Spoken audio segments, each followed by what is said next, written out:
Panginoon, maraming salamat sa pagkakataon ng aming buhay na di mo upang mag-aral namin ng mga salita. Lord, nawag kami po ay gustusin namin ang banal na Espiritu.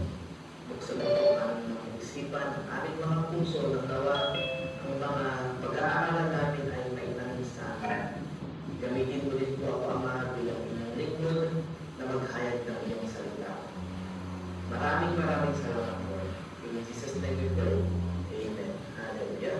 For God be the glory. And sa umagang ito, ako po ay magbabahagi patungkol po sa nilagyan po ng title, Seeking the Lost. Amen. Seeking the Lost. O paghahanap ng nawawala. Amen. Hallelujah. Sabi po dito sa Luke chapter 19, verse 10. Luke chapter 19, verse 10. Sabi po dito. Okay? For the Son of Man came to seek and to save the lost. Amen. For the Son of Man came to seek and save the lost.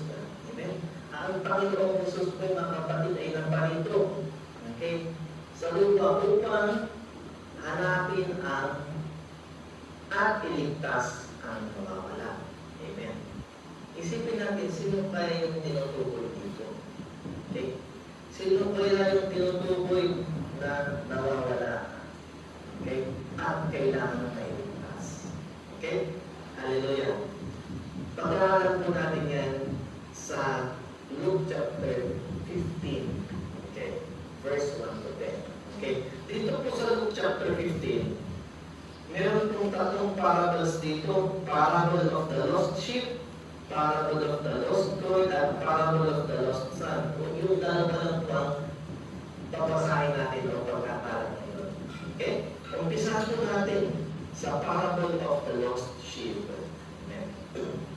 Sabi po dito sa verse 1. Now, the tax collectors and sinners were all gathering around to hear Jesus. But the Pharisees and the teachers of the law muttered, "This man welcomes sinners and eats with them." Amen. So dito po, sinabi po dito sa unang nabasa natin, okay, dito sa verse 1 and 2. Okay? Si Jesus daw, ang mga kasamahan niya ay ang mga tax collectors at ang mga makasalanan. Okay? Mga kapatid, bakit tinawag na sinners ang mga tax collector? Sapagkat ang mga tax collector po, yung mga naniningil ng buwis ng mga Israelites, okay? Natulingan silang mga traidor. Sapagkat sila po ay nagtatrabaho para sa mga Romano. Okay? Noong panahon po ni Jesus, ang Israel po, okay? Ang lugar na yan ay nasasakupan ng mga Romano. At ang mga Romano ito, mga Romans, pinatawan sila ng mga buwis sa kanilang lupain, sa kanilang trabaho. At ang ginamit po ng mga Romano na ito ay ang mga Israelites din. Okay? Kasi sila yung nakakilala sa kanilang kapwa Israelites. Okay, sila po yung mga naging tax collector, naniningil ng buwis. Ikaw ba naman, sa sarili mong bansa, ikaw ay sumisingil ng hindi taga doon. Okay? Kaya po, tinuringan sila mga traidor. Okay? Ano pa? Ang mga sinners, yung mga nagkasala. Okay? Yun po yung mga sumunod kay mga kasama ni Jesus, sumunod sa kanya. Nandiyan po si Matthew, isa po siyang tax collector, yung kanyang apostle. Ngunit siyempre po, nung si Mateo ay nanampalataya na at sunod kay Jesus, iniwan niya na yung pagiging tax collector. Okay? Nandiyan din si Zacchaeus. Kung maalala niyo, meron pong isang Israelite na nagdangalang Zacchaeus, siya yung maliit na umakyat ng puno upang makita lang si Jesus. Isa din po siyang tax collector. Nung nakasama niya na si Jesus, siya po ay nagbago. Okay? Sino pa ba yung mga kasama ni Jesus? Makasalanan. May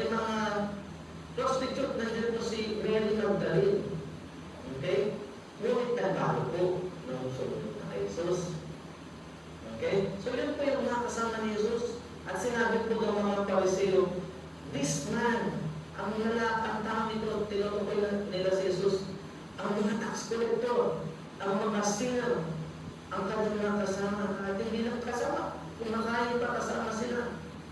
Okay? So, ano po ang response ni Jesus? Okay? Ang response po ni Jesus ay nagsabi siya o nagkwento siya ng parable. O ipagpatuloy po natin sa verse 3. Luke chapter 15 verse 3.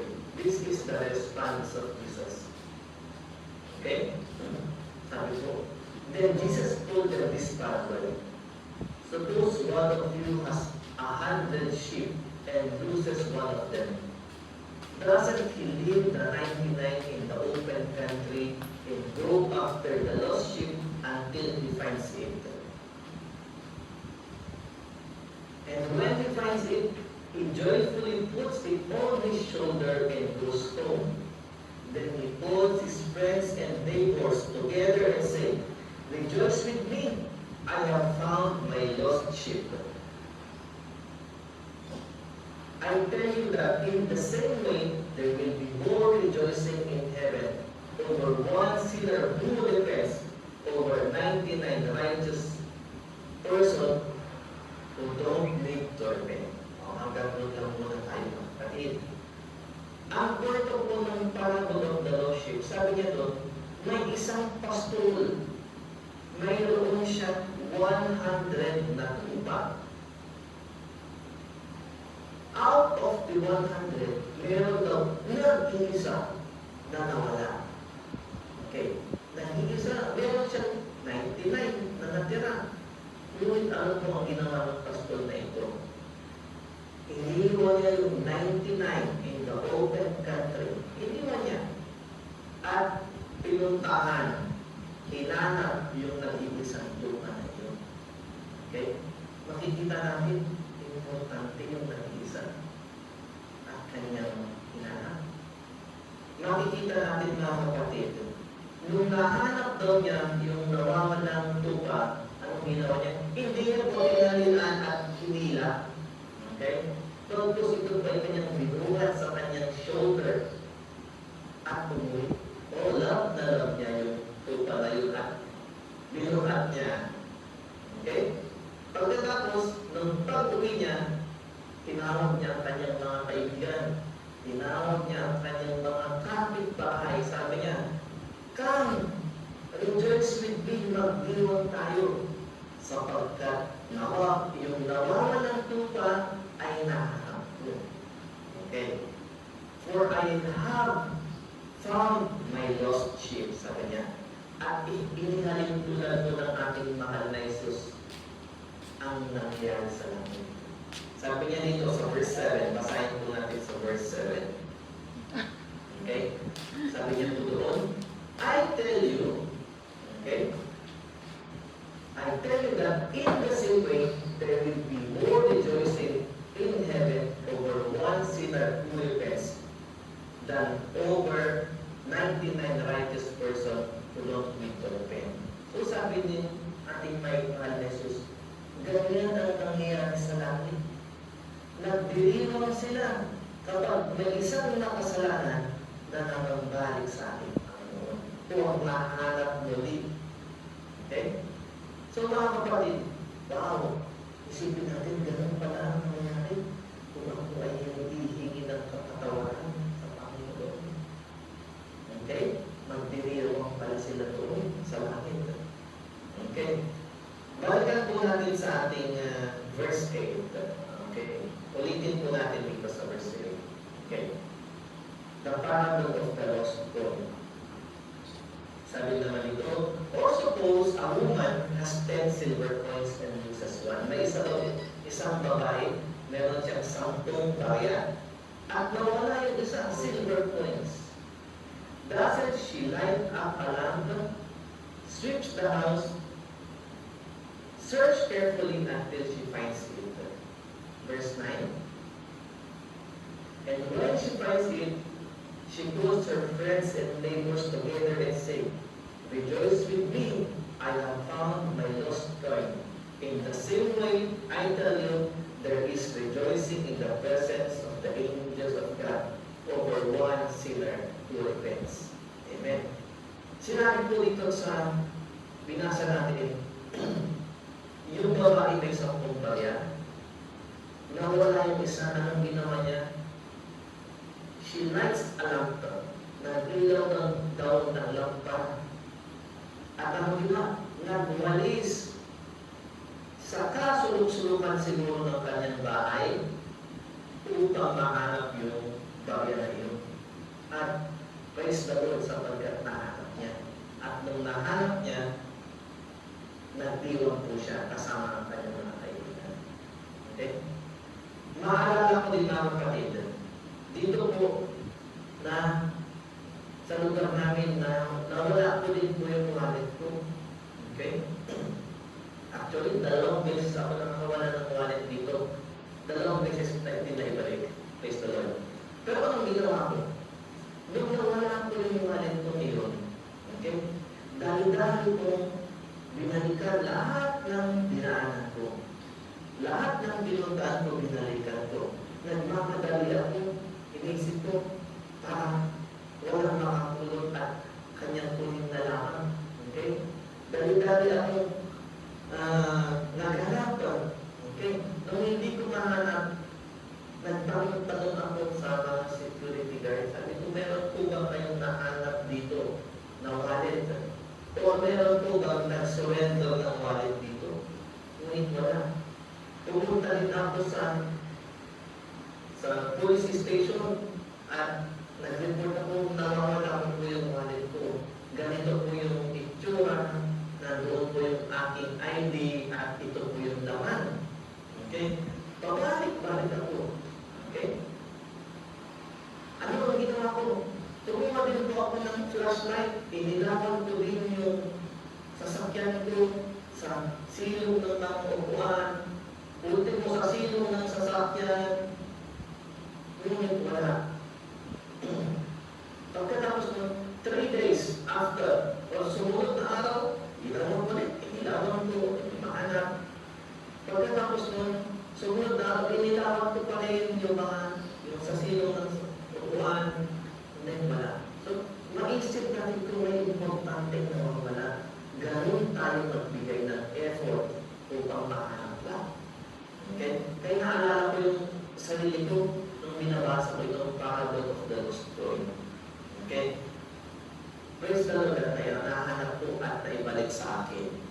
Okay? So, makikita natin, sa 2 parable na nahanap natin, yung nag-iisa, pinigyan nila ng effort upang hanapin.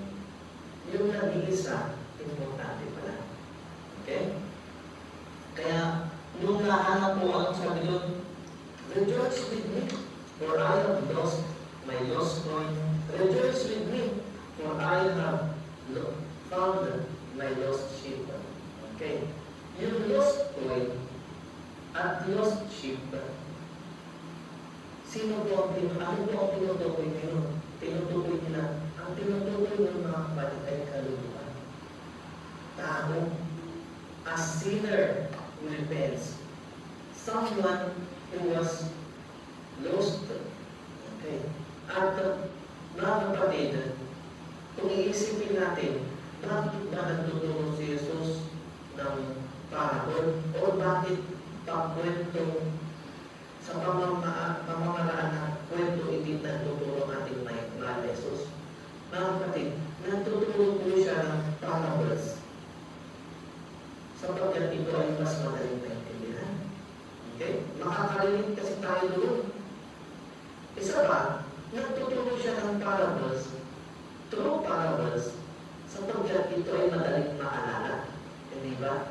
Pag ang kwento na madaling natin naaalala. Okay? At sa pamamagitan ng parables, nakaka-relate mo tayo sa ating buhay, sa daily lives natin. At mga kapatid, sino yung lost? Masasagot natin, it is the sinner. At mga kapatid, ako po ay isa doon. Ako a sinner. Marami din po akong kamalian, marami po akong kasalanan na nagawa.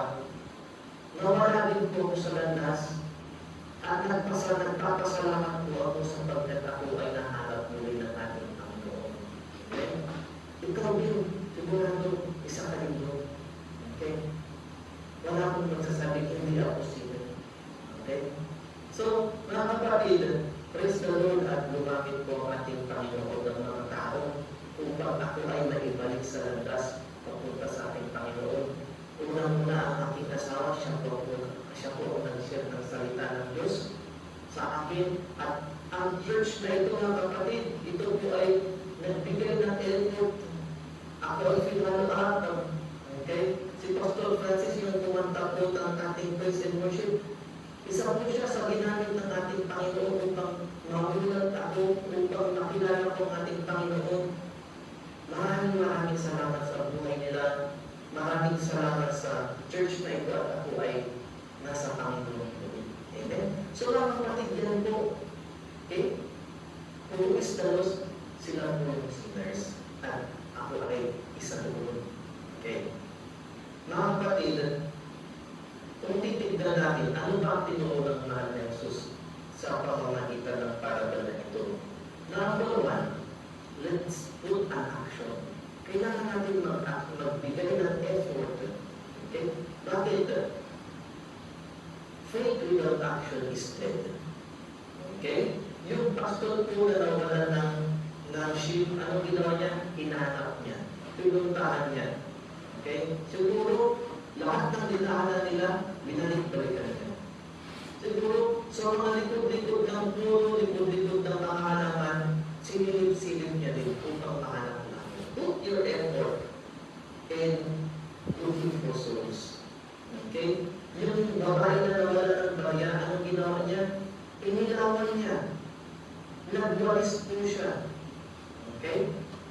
Putting effort, mga kapatid. Kailangan natin magbigay ng effort upang makaakay ng kaluluwa para sa Panginoon. Okay? Kailangan natin ng action. Okay? Encourage one another. Yan po ang kitang kailangan. Okay? Sabi po sa Philippians na whatever you have learned, whatever you have received from me, whatever you have seen from me, put it into practice. Okay? And the God of peace will be with you. Kaya mga kapatid, kung ano din yung nakita kong ginawa ng mga nag-aral sa akin, kung ano yung narinig kong itinuro nila, yan din ang ina-apply ko. Amen? Para makaakay din ako ng kaluluwa.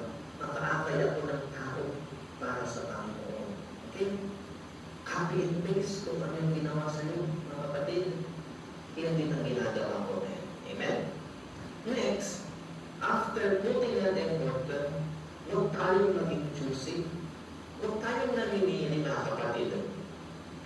Si Jesus po, pumunta siya sa mga mahihirap. Hindi po niya pinili yung mayayaman, yung may mga pera, upang akayin. Okay? Upang bigyan ng ibahagi ang salita ng Diyos. Hindi po siya pumunta sa mga malalakas. Pumunta po siya sa may mga sakit. Hindi po siya pumunta sa mga nakapag-aral. Hindi pumunta po siya sa mga common people, to the lowly people. Hindi po namili si Jesus. Okay? Ngunit marami din po na mayayaman na sumunod kay Jesus. Marami din po may nakapag-aral na sumunod kay Jesus. Nandiyan po sila Nicodemus, mayaman po, nakapag-aral. Sila Joseph of Arimathea, mayaman po yung mga yun, nakapag-aral. Sumunod din kay Jesus. Amen? Kaya nga sinabi ng ating mahal na Jesus, go to all nations. Go. Huwag kayong mamili. Lahat, kung sila yung nakita nyo. Amen? At gano'n po ang ginawa ng ating mahal na Jesus. Wala po siyang pinili. Okay? Yun din naman po sa parable of the lost sheep and parable of the lost coin. Hindi po tinukol doon. Walang specification. Hindi tinukol na yung tuba ay babae. Hindi tinukol na yung tuba ay lalaki. Matanda yung tuba, bata yung tuba, ganito yung kulay, itim-puti, may batik. Wala po. Ngunit sinabi doon, tuba lang. Okay? So wala pong specific. Maski anong klaseng tuba yung hinanap, ganun din tayo mga kapatid. Maski anong estado ng tao yun, kailangan si Jesus. Okay? nanay, papunta pa kay Jesus. Ganun din yung lost coin. Sabi niya, 10 silver coins. Hindi mo tinutoy kung ano yung pabilan sa 10 na yun, yung silver coin. Hindi sinabi first, second, third. Ngunit, importante po yung nag-iisang coin na yun. Siguro masama natin pa pag yun, coin ay gold. Hindi po ba? So, ganun po mga kapatid, huwag tayong maging juicy. Jesus went and shared the gospel to everyone. And most especially, Jesus died for everyone. Okay, namatay po si Jesus. Nagsakripisyo, isinakripisyo ang buhay para sa lahat. Amen? Para sa iyo yan, kapatid. Amen? Kaya sabi mo sa sarili mo, para sa akin. Amen? Para sa akin. Namatay si Jesus para sa akin. Okay? At mananampalataya ako. Amen? Hallelujah. Next, put an effort. Huwag tayong maging choosy. Next to this, even one is important. Maski nag-iisa, importante yan. As in the soul is important. Kaya nga sinabi doon na kapatid, nung nahanap yung lost sheep, nung nahanap yung lost coin, ano ang nangyari? Nagdiwang sila sa kalangitan. Kaya, naisip ko din to sa sarili ko. Nung tinanggap ko si Jesus at nung nakapalataya ko, imagine ko, yung mga anghel sa langit, sila po ay nagsipalakpakan, sila po ay nagsiyawan, sila po ay nagsabi ng praise the Lord. Ang ating Panginoon ay nalulod. Ganoon din sa iyo, mga kapatid. Sa iyo. Ganoon din sa iyo. Kung ikaw ay tatanggap sa Panginoon at mananampalataya sa ating mahal Jesus, ang langit po ay magdulong. Ang mga anghel po ay sisigaw, praise the Lord, to God be the glory. Amen.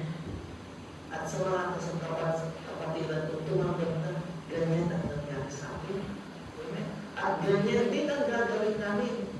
Ngayon pa lang, kung tumanggap na kay Jesus, kami din ay malulugod at magsasabi. Praise the Lord. Hallelujah. Mga kapatid, sa pamamagitan itong nangungusap ko ang Panginoon sa iyo. Nagtatrabaho ko ang Panginoon. Ikaw ay hinahanap ngayon, mga kapatid, upang bumalik sa Kanya. Okay? Mga kapatid, sabi ni Jesus, the harvest is plentiful, but no workers are few. The harvest is plentiful. Okay? Even one is important, pa isa-isa. Maski pa isa-isa muna tayo. Okay? Okay na yun, hanggang dumami. Isipin po natin, a journey starts with a single step. Okay? A journey starts with a single step. Okay? Pa isa-isa lang, hanggang dumami. Okay? Sa paggawa po ng isang pader, to build a wall, it starts with a single stone. Para isa-isa lang hanggang maging malaki. Ganyan po nga kapatid. Amen? So, even one is important. Okay? And lastly, there is rejoicing. Okay? Hallelujah. When a sinner is found and he repents, when a sinner, ang isang makasalanan ay humingi ng kapatawaran, tumanggap sa Panginoon at nagbago, there is rejoicing in heaven. Amen? So yan po mga kapatid ang nangyari. If the lost is found. Okay. Last example po po mga kapatid. In Acts chapter 3, verse 10. Basahin po natin. Acts chapter 3, verse 1 to 10. Okay. Ito yung isang maikling kwento po. One day, Peter and John were going up to the temple at the time of prayer at 3 in the afternoon. Now, a man who was lame from birth was being carried to the temple gate called Beautiful, where he was put every day to beg from those going into the temple courts. When he saw Peter and John about to enter, He asked them for money. Peter looked straight at him, as did John. Peter said, "Look at us." So the man gave them his attention, expecting to get something from them. Then Peter said, "Silver or gold I do not have, but what I do have, I give you. In the name of Jesus Christ of Nazareth, walk." Taking him by his right hand, he helped him up, and instantly the man's feet and ankles became strong. He jumped up to his feet and began to walk. Then he went with them into the temple courts, walking and jumping and praising God. Okay? When all the people saw him walking and praising God, they recognized him as the same man who used to sit begging at the temple called the temple gate called Beautiful, and they were filled with wonders and amazement at what had happened to him. Okay. Ang kwento ito sabi, si Peter and John papunta sa templo. Sila po ay pupunta upang manalangin. May isang lalaki daw, lame, paralisado, hindi makapaglakad. Sabi niya, ay pumunta yung paralisado yun upang makaligos. Okay, every day. Isipin natin, every day siyang pumupunta sa templo. At ang ginagawa niya, makaligos. Nasa templo na siya, every day. Ikinukonsider ko na ang lalaking ito ay lost. He is in the temple. Imbis naman manalangin siya po ay nakakalimos. Okay? Ngunit, nung nakita niya si Peter and John, ina-expect niya na bibigyan siya ng barya o pera. Ngunit sabi po ni Peter, "Silver and gold I do not have, but what I give you, in the name of the Lord Jesus, rise up." At nung sinabing iyon na rise up, tinulungan siya upang tumayo. At itong paralisado itong taong hindi makapaglakad, ay bigla naglakad. Hindi lang po. Okay? Nangyari po sa buhay niya. And he came praising God. Okay? So, mga kapatid, para po lost sheep ang paralisado ito. Why? Because he goes to the temple nung hindi naman ko nagpupuloy. Anong purpose sa buhay niya? Mamalimos. Amen? Pera, yung nasa purpose niya. Okay? He is considered lost. Ngunit nahanap po siya ng Panginoon. Amen? Through the incident na nakita niya si Peter and John, doon niya nakilala sila. Doon niya nakilala si Jesus. Amen? At doon niya doon siya nagturi sa Panginoon. Okay? So, ganun po mga kapatid. Marami po yung sitwasyon, iba-iba ang sitwasyon natin kung paano natin makikilala ang ating Panginoon. Amen? Ako po mga kapatid, marami din po akong kasalanan. Ngunit sa pamamagitan ng church na ito, nakilala ko si Jesus, ako po ay nagbago. Okay? At ako ngayon ay naninigiyan sa Kanya. At ganoon din po ang plano ng Panginoon sa inyong kapatid. Ito po ang pamamaraan ng ating Panginoon upang ikaw ay mahanap. Okay? Imagine, nag-umpisa po ang jail based in one jail. Ngayon, dumami ng dumami. See, one is important. Just put an effort. Okay? And I believe more souls will accept the Lord Jesus. Amen? So, yan lang po aking naibabahagi. Dalangin ko na ang banal na Espiritu ang kumpleto sa atin sa mensaheng ito sa inyong mga buhay. Amen? Hallelujah. Let's pray. Father, we bless you and we thank you. We give you glory, O God. Maraming salamat ang nasa pag-aaral na aming ginawa ngayon, Father God. Dalangin namin, Lord, na maisabuhay namin lahat ng napag-aaral namin, Father God. Lord, maraming salamat sa gawain nito. Lord, glory and honor is yours. In Jesus' name we pray. Amen. Amen. Balik po sa ating MC.